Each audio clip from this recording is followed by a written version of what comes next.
And welcome to another edition of After the Whistle. This time it is recording, so we won't be having no technical difficulties from last week. But we are back, second show of March.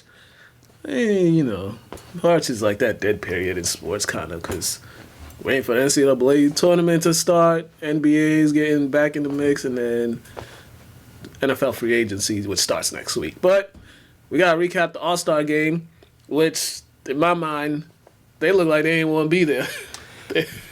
Due to the stats LeBron had, looked like he didn't really care to be there. He just wanted to pick the best team possible. Yeah, I think he played one quarter. Yeah, I think he only had 4 points. I only saw him in the first quarter. Yeah, he was chilling. He knew what he was doing when he picked them teams. Oh, yeah. I don't blame him. This was the year for them. If they didn't want to have an All-Star game, they should not have. But that money, NBA ain't trying to miss out on that money. Especially All-Star weekends. You take 10 games away from your actual season, so that's a lot of revenue across the board. So you had to do something with the All-Star. But the way they did it, I didn't mind it though. Yeah. Have it all in one day. Yeah. I'll be honest, I don't like All-Star weekend. I like it all to be in one day. That's just me personally. Like, I don't like watching dunk contests, and nobody even cares to watch the All-Star game sometimes, you get caught up in your day. Yeah. If it's all just one day. And it's so long. The All-Star game is just so long to get started because there's so much happening before the game even starts. And by the time the game starts, you're already exhausted. Like, I just watched 2 hours of pregame. Yeah. Honestly, I like this new system. Granted, they're probably going to still have the All-Star weekend because people who do travel out of state to these events should be able to enjoy their whole weekend. I get it. I'm just impatient. That's just what it is with me. Yeah, and then watching this game, it was just like these guys were just messing. It looked like they was just messing around out there. It was just like, this ain't that serious of a game. We just gonna mess around. You got Dame and Steph just seeing who can shoot further. You got Giannis getting the easiest points of his life, and then you got the East. They was just like, let's try new stuff. Let's just work on our game here, or just mess around. That's pretty much what it came down to. I'll be honest, I didn't see the East winning anyways, or KD's team winning regardless. LeBron picked the 3 best shooters in the league. Yeah. Like, Bradley Beal could knock that thing down, but I'll give him the 4th best shooter in the league. But, you got Steph. And you got Dame. Luka. And even PG. So... Granted, and I was watching KD pick his team. I'm like, he's kind of biased, which he should be because it's for his teammates and all that. But LeBron's just trying to. He was pick. You could tell, KD was picking his team just to pick them. You know what I mean? Get his guys on the squad. LeBron was picking just a straight win. Yeah, pretty much. And it also didn't help that Simmons and Embiid couldn't play because of what happened in this situation. I don't know if they had it, but they came in contact. And they were both on KD's team, right? Yeah. Oh, yeah. I forgot. Honestly, I just forgot about that. Exactly. That also plays a role. Only one of them shoots the ball. And if you see how the All-Star game was played, they shot mostly threes, a couple jumpers, and a few layups and dunks. There was mostly nothing but threes, bro. Yeah. And some half-court heaves from LeBron's team. Yeah. It was legit. They were just out there. Let me just mess around, do what I do in practice. I honestly didn't watch the whole game because I fell asleep. I was tired. I caught the end. I caught the second half. Yeah.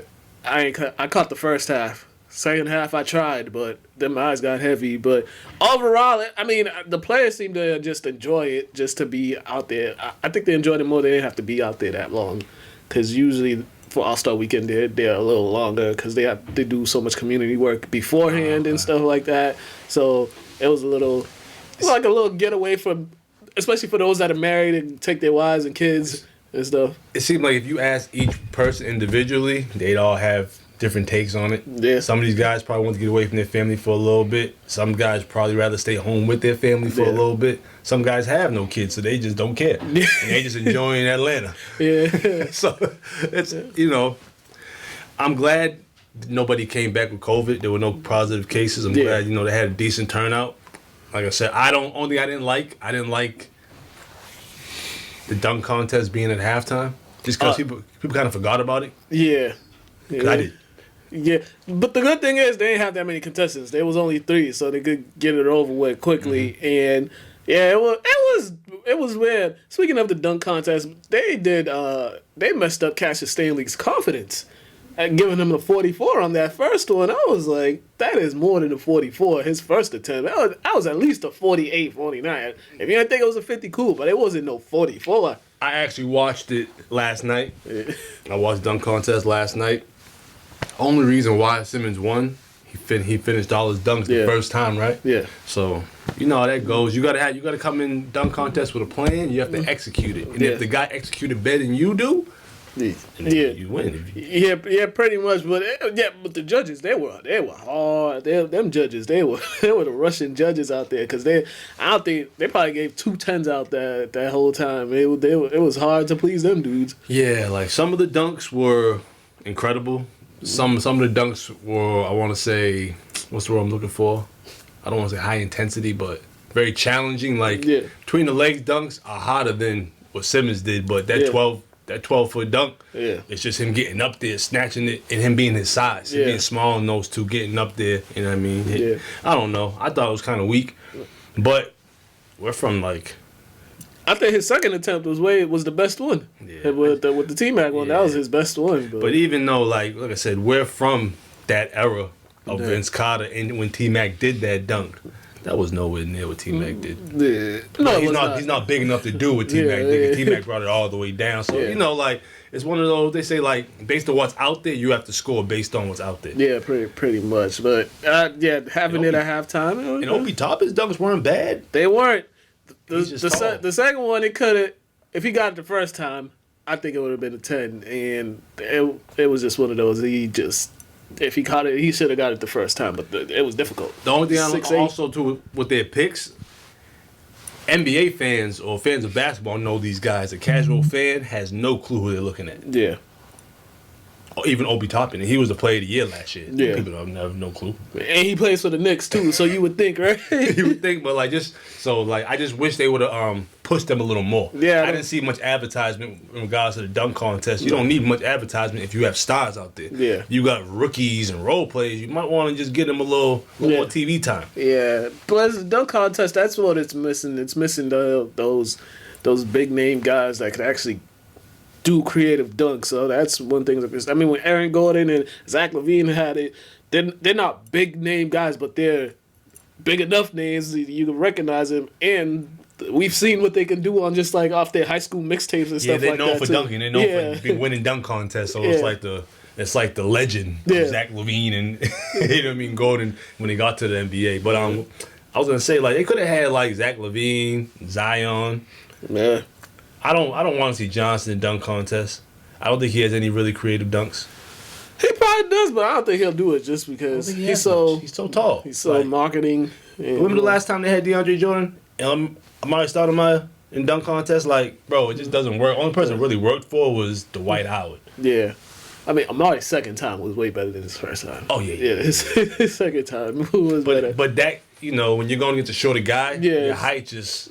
You know what I mean? Yeah, it's whack. Take some points away, unfortunately. I think the competition of the night of All-Star Weekend has now turned into the 3-point contest. At some point, they might have to make that the last event of the night because that's...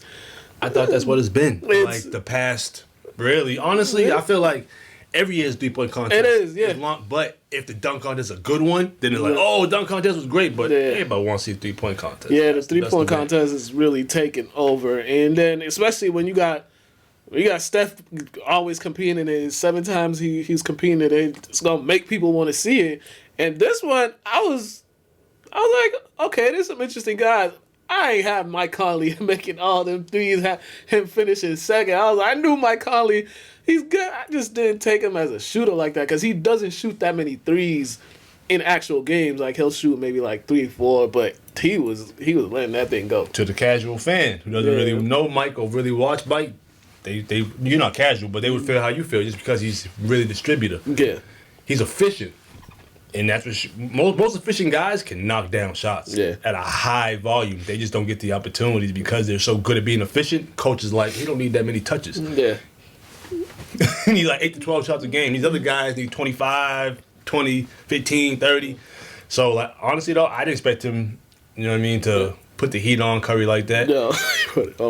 I had Zach as my first winner, but then you told me Steph was I'm like, all right.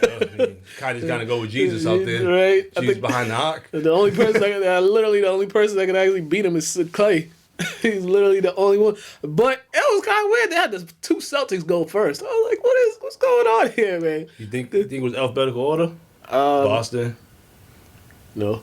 I don't know. There was no Hawks. There was no Atlanta Hawks in it, so I was just figured. It was weird. But going first in the 3-point contest like Jaylen Brown did, that's got to be the most nerve-wracking because pretty much you're like in a kind of in a lose-lose situation because whatever you get, then everybody that comes after you, that's like, okay, that's the score that we gotta get.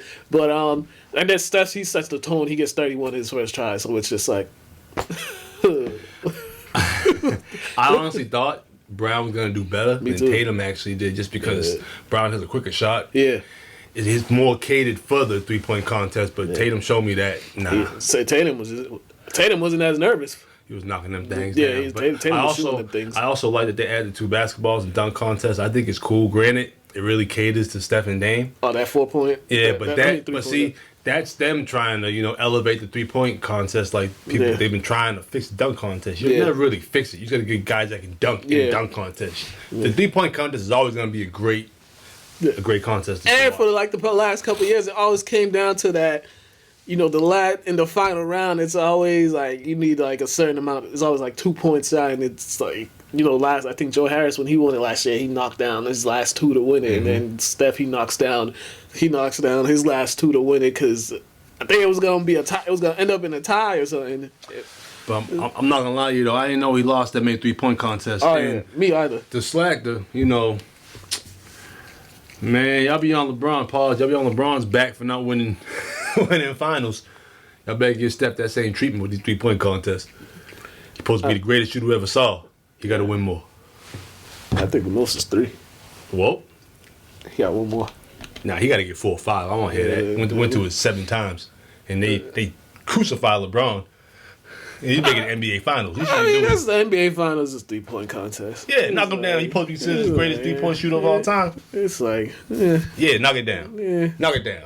Yeah, these contests is like, I'm just talking about when they talk about their greatness. No, I mean, nobody really. 3-point contest is like, that's like in the lower part of the conversation. When you're the greatest 3-point shooter ever, knock it down. I want to hear that. Hey. You win some, you lose some. All right, speaking of the Nets and basketball moves, the Nets made an interesting move by signing Blake Griffin. He got the Pistons bought him out. Nets picked him up, and it's an interesting sign. It's an interesting pickup for the Nets. Very, very interesting pickup because I'm just like, I don't know if anybody has watched Blake Griffin play basketball the past 2 years. It's hard to watch, but maybe he was dogging it. Play in Detroit, bro. Maybe he was dogging it, but I mean, the Nets really didn't need him. They really don't need him. They got enough players, but I guess the more the merrier, I guess. He was there. Yeah. Available. Yeah. Why not take him? Yeah. I wouldn't want to sit in Detroit. You're not even got a chance to even sniff the playoffs. Like at some point, it's hard to come to work if you you guys aren't going to excel. It's time for him to go. And I'll be honest, I didn't like him. I like him adding to his game, but they had him doing way too much in Detroit. He need to go back to just doing what he does best. Yeah, they was trying. Yeah, they had him getting the ball at the high post. They had him too much dribbling and all that. It was interesting, but I was like, oh man, good for the Nets for stocking up like this. They just better hope they win it with all these moves that they've made this season. Not even in the off season, just in the season, all the moves they made. So it's gonna be a trick because they're clearly the best team in the East right now, and probably the best team in the league because the run that they've been having the last couple weeks, and getting Durant back. A full healthy team, so the second half of the season is going to be interesting to watch for them. Yeah, man, they put a bigger target on their back because they got to win. Yeah, they do. They do got to win, and right now it's looking like the only threat to them in the East is the Sixers, but that all depends on health because we know the Sixers. They got some bad luck. Even Brooklyn though, they got to finish healthy. Yeah, you know what I mean. We can't just write them into the finals without seeing how they finish. You know what I mean? Yeah. This is true. I mean, as long as two of the three guys are on the court, they'll be fine. But yeah, it's gonna be interesting second half of the season for the Nets. But I just find it funny that they always the people running with this narrative that they signed him just to beat LeBron. I'm like, who? Blake Griffin. I'm just like. In all reality, though, who's been at the finals the majority, of the past decade, him and Steph. So it's kind of one of those things like they kind of do stock these teams up to beat LeBron. Yeah, but it's just funny because I'm just like, we've been seeing stock teams for the past. No, definitely since before you even born. Yeah, but people put the hat on LeBron, the cape on LeBron because he had a press conference saying where he was going to go. Yeah. You know what I mean? And then they make it seem like he was the creator of the big three. Yeah. But it's been like that for years. But sports world is weird. But I felt like it happened more through the draft and simple trades and transactions rather than the guy being like, hey, you want to play with me? Oh, yeah, and, yeah. Hey, send me an email. You want to play with me? And then having the same agents and stuff is just, it's too much going on with the cahoots. Yeah, pretty much. Because shoot. Look back at those 80s Lakers team. How many Hall of Famers were on that team? Those championship teams? Well, they drafted Magic, draft worthy. It's like it all went through the draft. It just happened to be great. And then they trade, and then they'll just trade for some. You know what I mean? It's like stacked teams has been a thing in the league since forever. But it is what it is. All right, let's go to some throwback highlights. We got some more throwback. This is from 2001, Classical in Winthrop. I just remind you, I hated that court at Winthrop High. A slippery court. Slipping and sliding. The old court, not the new one they play in now, but that old court was. I think I only played at the middle school. We used to go up there and whoop them from middle school and CYO. Nah, man. That floor was slippery as heck. I don't really care for Winthrop. Me either. But check out these highlights. We're going to come back and there's actually some NFL news happening. So we're going to come back with some NFL news. I won't hear that.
All right, and we are back. Okay, go to the Instagram page for more highlights because there's a bunch on there. So go check out the Instagram page.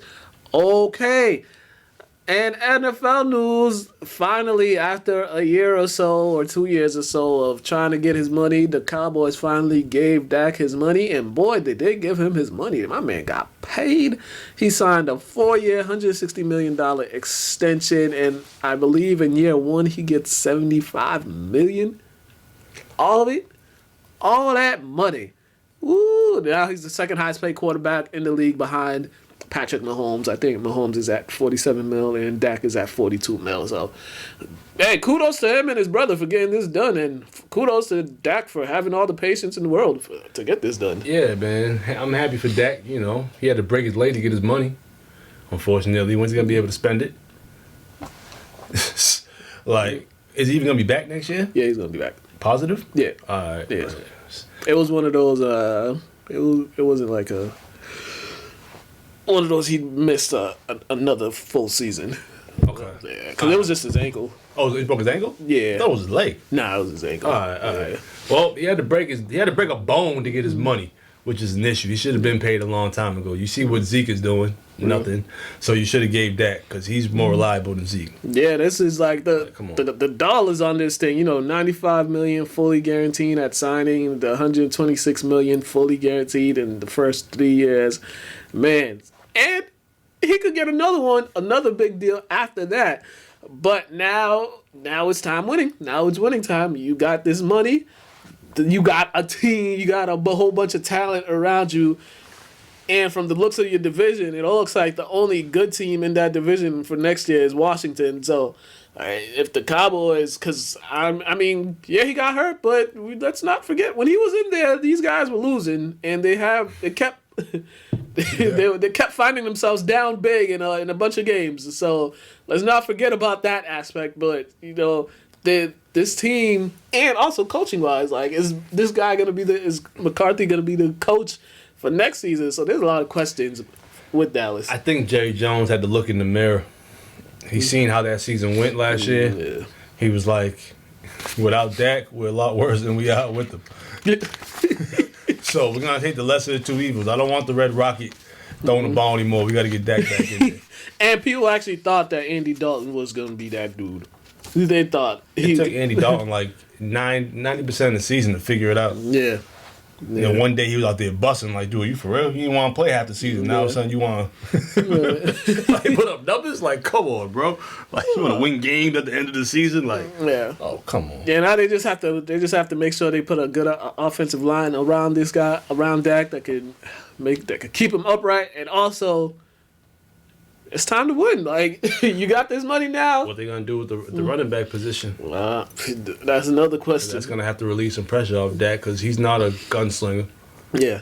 They still have a lot of question marks. Like, people are already trying to talk about if there'll be a Super Bowl contending team. I'm just like, no. Like, what? Like, we saw this team fully healthy when they were fully healthy. I think the last time they were Super Bowl contending team, Little Caesars had that like 20-foot, like that long Super Bowl pizza. That was back when they were winning championships. Yeah, it's been a tough patch, but you got your quarterback, you got the offensive players.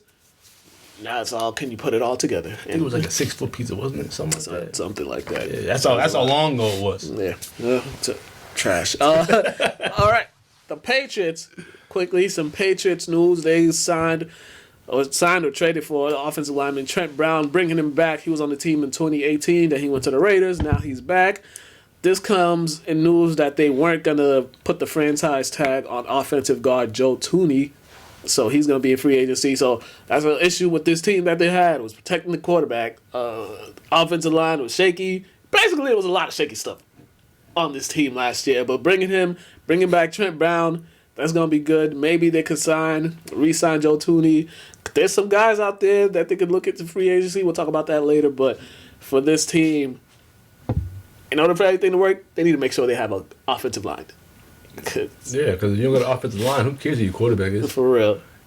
That's just what it is. Like, you have to protect that man, regardless if your quarterback's a primary runner or a thrower. Mm-hmm. You just have to allow your quarterback to be comfortable in the pocket. Yeah. To be confident. Yeah. You can't. It's hard to be confident when you're running most of the time. Especially if you can't do a 3-step drop back without somebody right in your face as soon as the ball gets hiked. So, yeah, this offseason for the Patriots is going to be an important one, just sort of because there's a lot of players that they have the money to get guys too. So what moves they make. Also, we're not sure about the quarterback.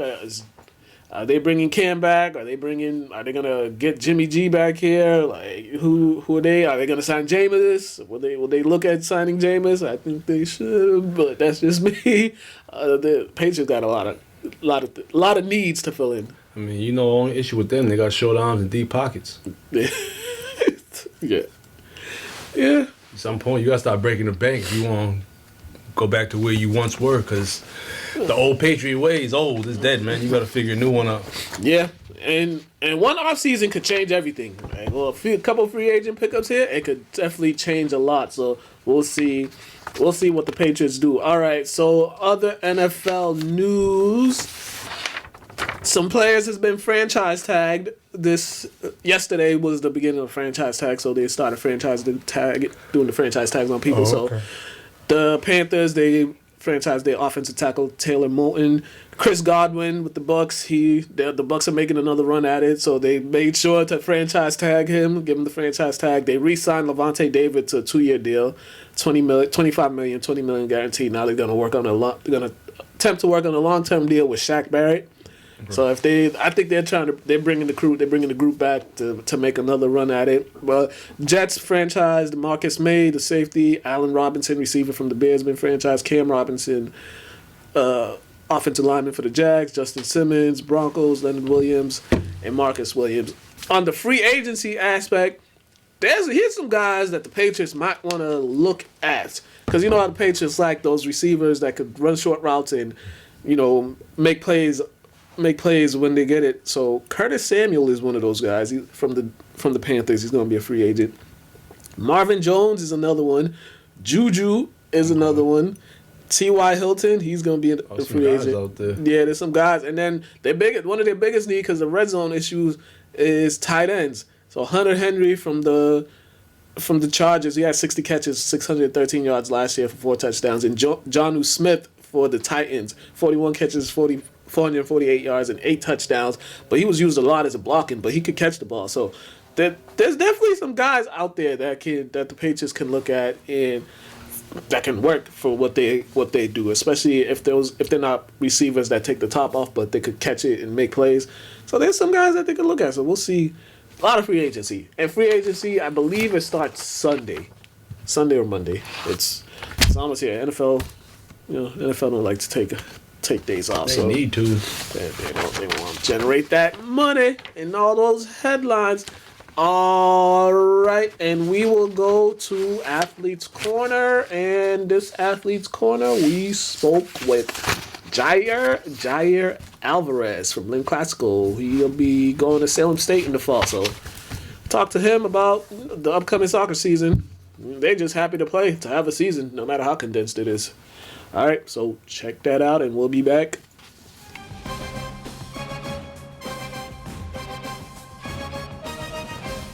Hello, and welcome to another edition of Athlete's Corner. And today we have a special guest, Lynn Classical Senior, Jair Alvarez. How are you doing, sir?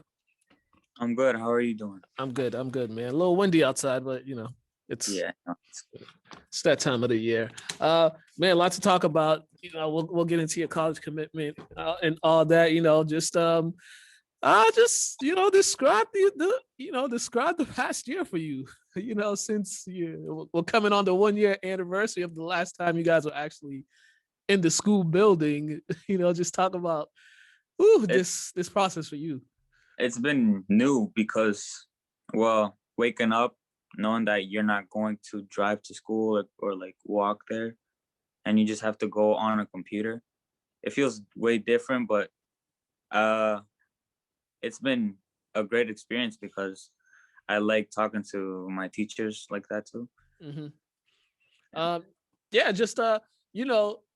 The whole pandemic happened after the soccer season was already over. So you guys were probably already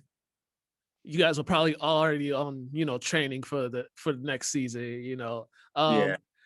When that happened, and then the time you guys normally train as a team to get ready is starting to come up, and you guys can't do it because of safety protocols and all that.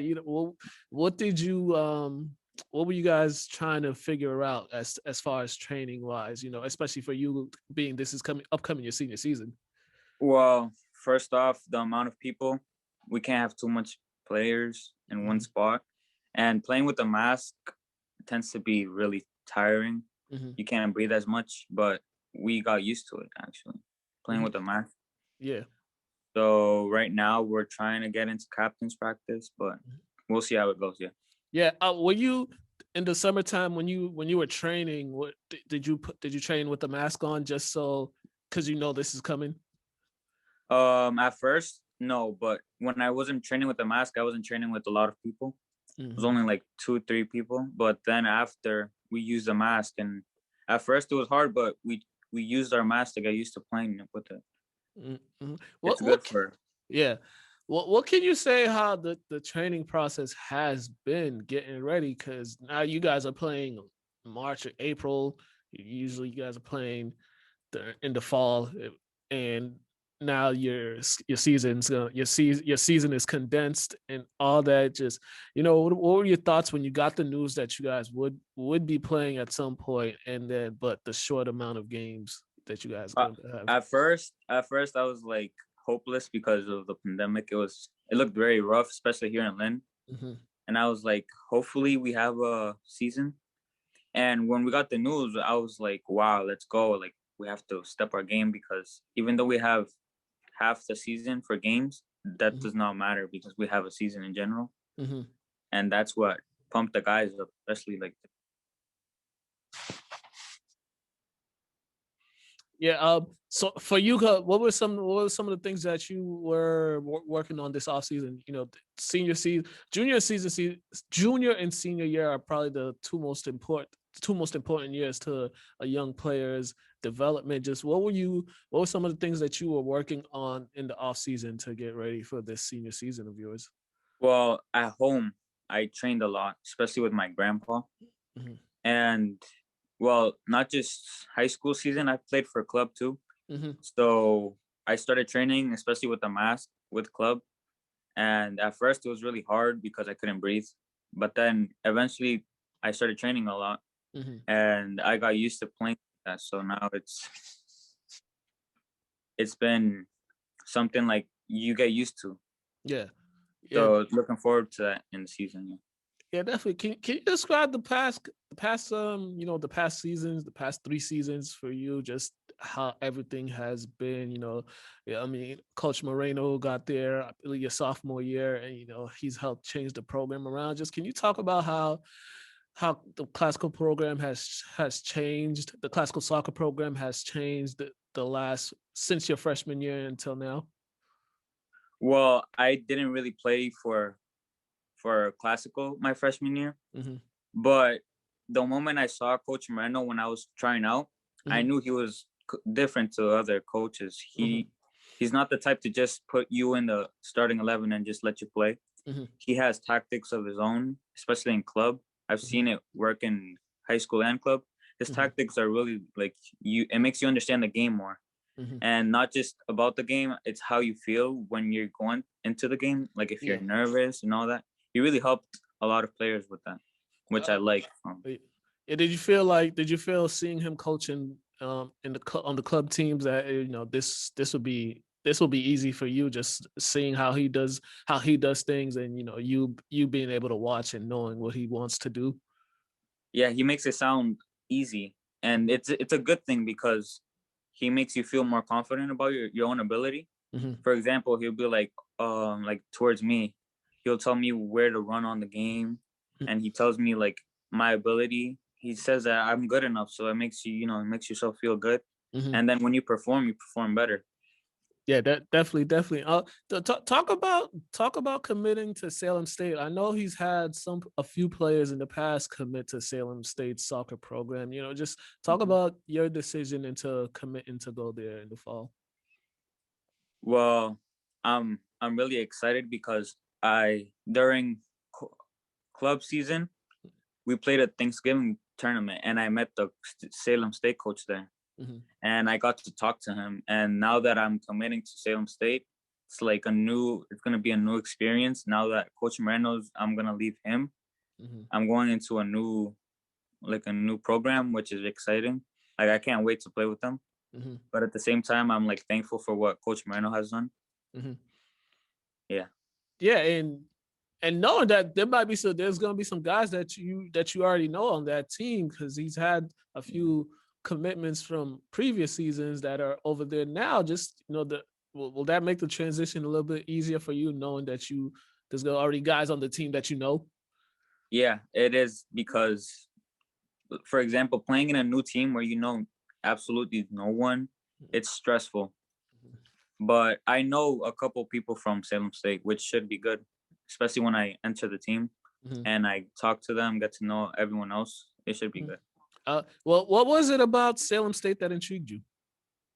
Well, I've gone to watch their games. I really like how they play. It was fun watching them play, and I really like how the coaches are with players, especially when I met the coach. He seemed really nice. He knows a lot about soccer too, so like I was really motivated to trying out and entering this college. Definitely. Now, as you're getting ready for practice and the season, just what are some things that you think this team is going to be able to accomplish in this shortened season? Well, we're Division I now, which is a big step. But I feel like the guys coming in, they're motivated and they know that as a group, we're more than just a group, we're like a family. So when we work together, we can do anything if we try our best. So I feel like we're gonna have a good season. Yeah. What was some of the lessons that you learned in that state tournament game last year? What was some, because you guys had a great season and it just came up short in the state tournament. What were some lessons that you guys as a team learned from that state tournament? Because I think you've played in two state tournaments now. Yeah, Classy has played 2 state tournaments. Yeah, just talk about those experiences of playing in the state tournament and what you've learned.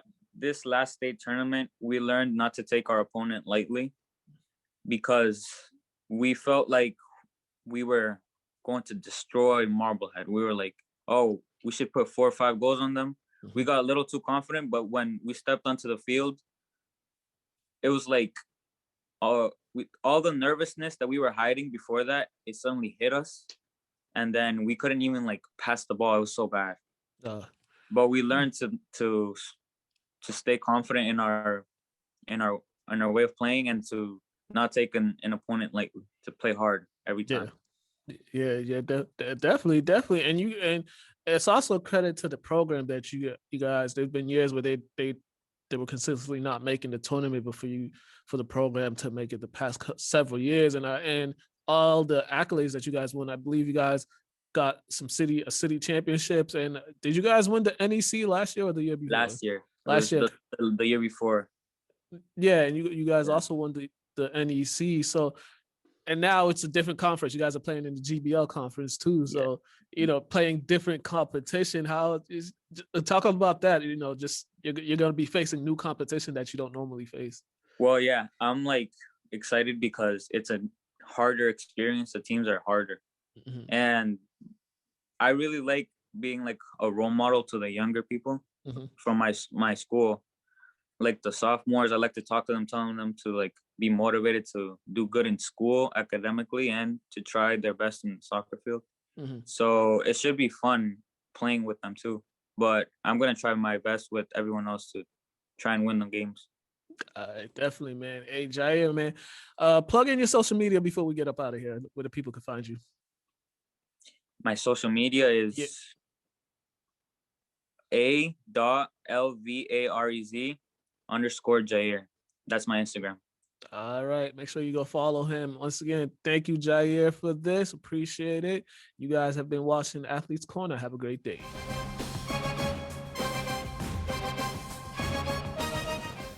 All right, and we are back. Thank you, Jair, for that. I believe this season starts at some point. I don't have the schedule on here, but soccer starts soon. All right, around the world of sports. All right, NFL news. Emmanuel Sanders set to be released from the Saints, so he'll be a free agent. There's another veteran wide receiver that a team could use.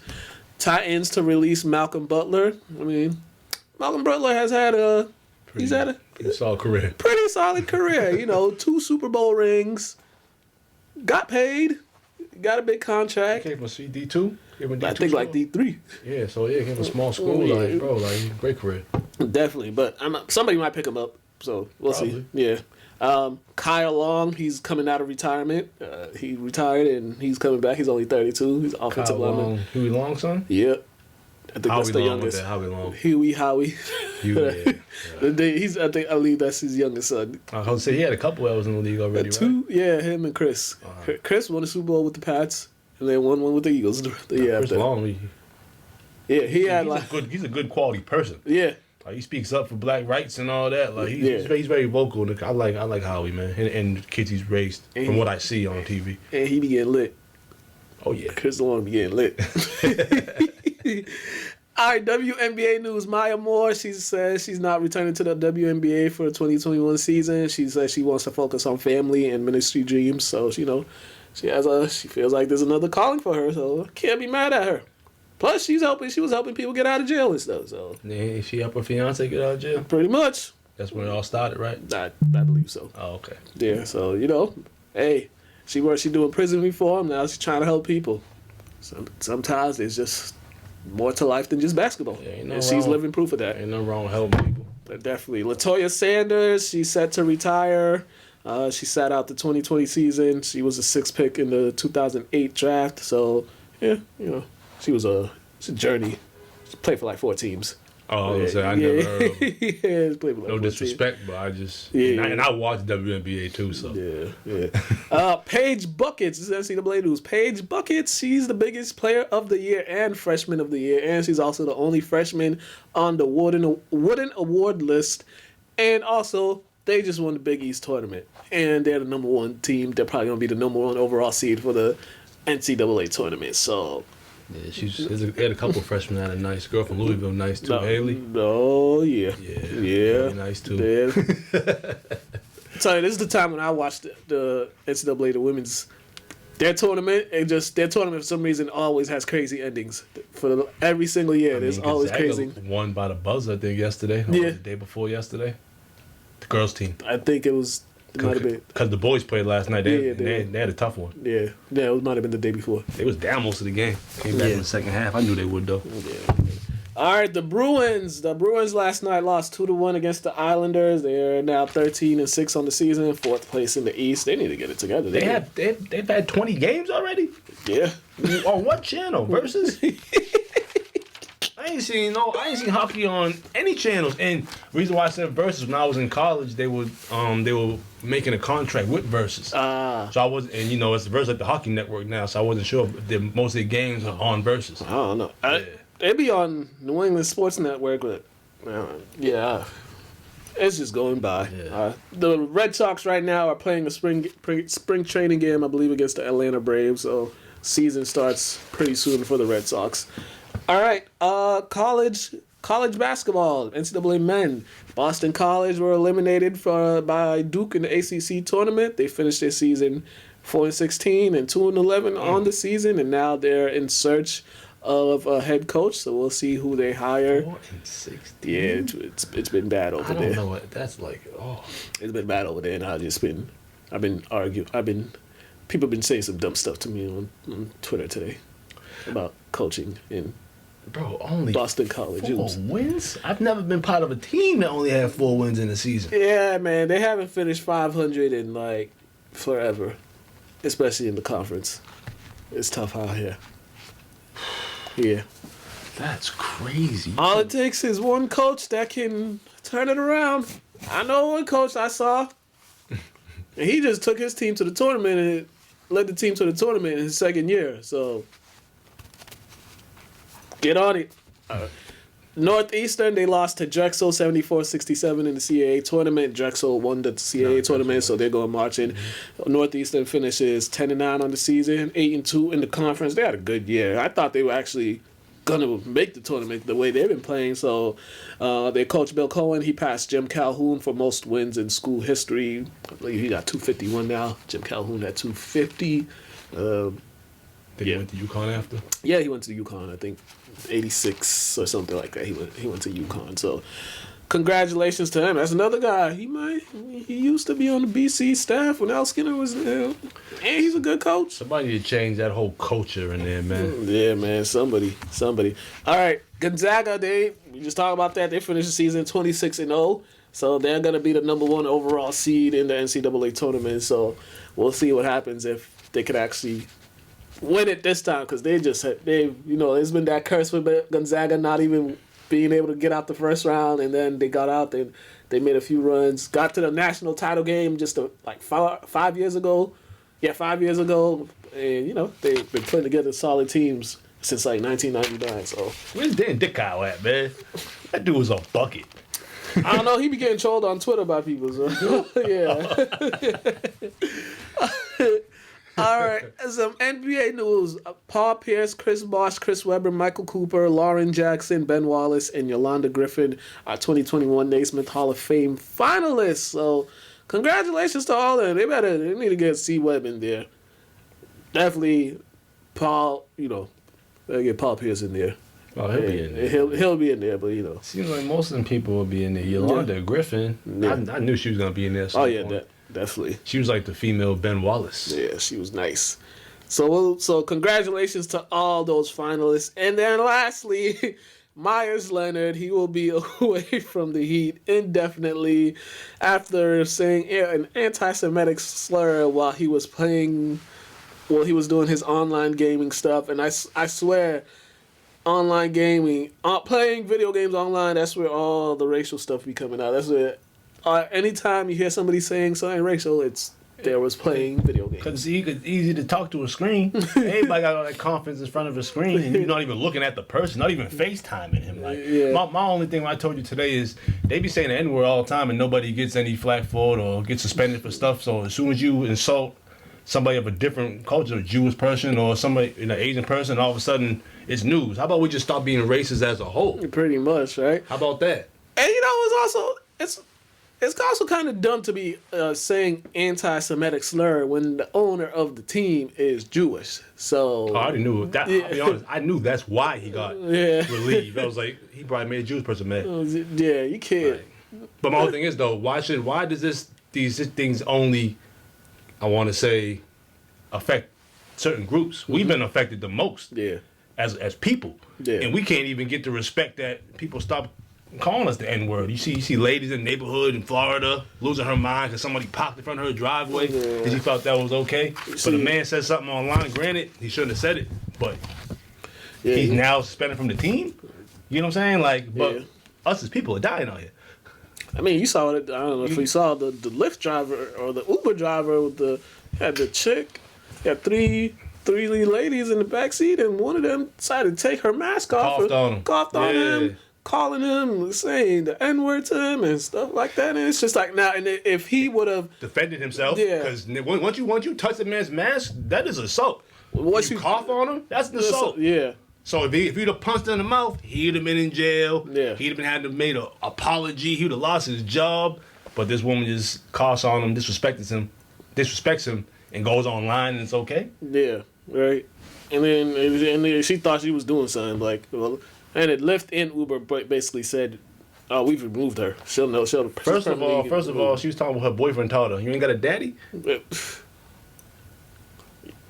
You ain't got common sense. My thing is, no other man other than your parents should be teaching you anything. That you know what I mean? You really verbally telling people that your man taught you some stuff. Keep it to yourself, but you sound like a fool online. Yeah, and hey man, people.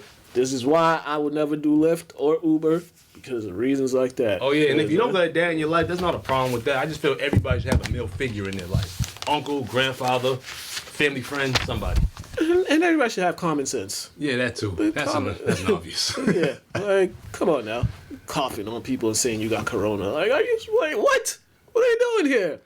Shoot you at the elbow. Boom, what you doing? Hey, yes. Shoot out of people's elbow. All right, let's go to the top 10 players from the All-Star game. We're going to come back and wrap this up.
All right, and we are back. Oh man, high school sports. There was soccer happening a couple nights at Manning Field. Soccer was back at Manning Field. I believe Tech was on the field. Kip was on the field. They had some games going on. Friday, first football game at Manning Field. Kip Academy. We're taking on the show, but I believe it's at 6. I believe that's the time. I don't know nothing about Not too sure about the time, but also Lynn English. That's all I know about. Lynn English girls are back on the court against Medford. It's Friday at 4 o'clock. You know, are y'all streaming it? Streaming the games? Or that's a question for Mac? I'm gonna say yeah, but if you don't find it, you gotta look for it. All right, I pretty don't know much. if we stream it or not. All right. He's not sure if they're streaming it, but if they are, I'm sure it'll be on Coach Mac's Facebook the page. YouTube channel. On our YouTube channel. Okay. Yep, that's where the game's gonna be on. It should be on. I don't know if it's streaming live, but it will be on the YouTube channel. All right, and I'll be there because I'm media, and they better not try to pull no funny stuff and not try to let me in. And also, Lynn English boys, they're also back on the court, 6 p.m. And there's some other games. I believe Classical's playing high school basketball. Well, what's left of it is happening. So you know, watch it any way you can. You can't be in attendance, just watch it any way you can. And also, Poetry Jam. Information is on the screen once again. Submit your poems, people. The only way this will work is if people submit their poems, so the information is there. If you've done your poem, just submit it to me, MKABONGO at lyntv.org. Get on that. Go to Lynn TV website, get more information, watch previous shows. Lynn Facebook page to get up-to-date information on COVID and all the COVID stuff happening in Lynn, and, you know, watch all the stuff that we got going on there. LCTV After the Whistle Instagram page, Lynn Community Television Instagram page, Mr. Burton 23 Instagram, Mukala K Instagram. Also, I want to give a shout out, a happy birthday to my man Fat Boy, aka Ezra. Today is his birthday. You know, man, literally I was. But Oh, you mean last week? yeah, That was him on the show. yeah, that's my guy though. Happy birthday to him. You know, the March birthday. So, that's all I got. We out of here. Have a great one. Could they hear him on the show last week? I edited it out. Oh.